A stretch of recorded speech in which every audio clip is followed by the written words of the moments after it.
New Relight opticals and computerised I clinic. हमारे यहाँ Sarojini hospital के आई स्पेशलिस्ट डॉक्टर अवेलेबल। अपनी आंखों का मुफ्त मुआयना करवाइए। जी हाँ।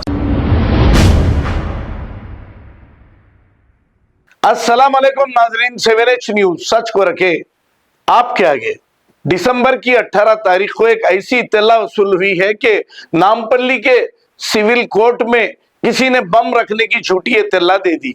इस पर पुलिस ने सारे कोर्ट के लोगों को बाहर निकाला और बम की तलाश जारी की, लेकिन बाद में ये इत्तला झूठी साबित हुई। आइए देखते हैं इसी के चंद मनाजिर।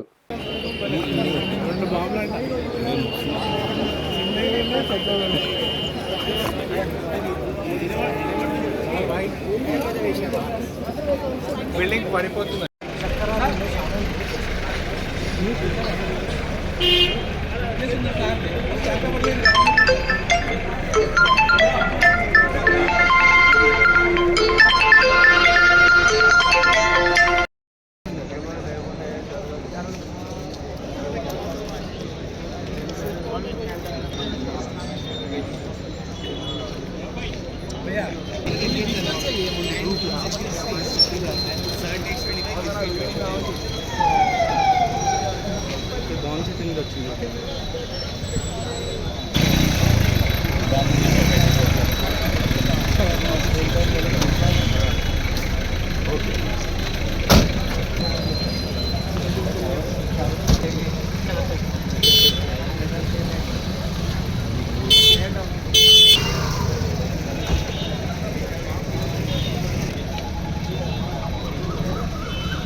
New Relight opticals and computerised I clinic. हमारे यहाँ सरोजनी हॉस्पिटल के आई स्पेशलिस्ट डॉक्टर अवेलेबल। अपनी आंखों का मुफ्त मुआयना करवाइए। जी हाँ। Sunglasses 99 onward, any number glasses from 250 onward, contact lenses any colour ₹99 onward. जो हजरात 60 साल की उम्र से ज्यादा है, हज और उम्रा जाना चाहते हैं, उनके लिए बिल्कुल free number glasses, free home delivery और free eye checkup. New relight optical, Talab Katta, main road, opposite to Baba Bahauddin dargah. Mobile 9848392127। खबर है शहर की, खबर है गाँव की, खबर है सारी दुनिया की। 7H न्यूज पसंद आए तो लाइक कीजिए, शेयर कीजिए और सब्सक्राइब करना ना भूलें। 7H news.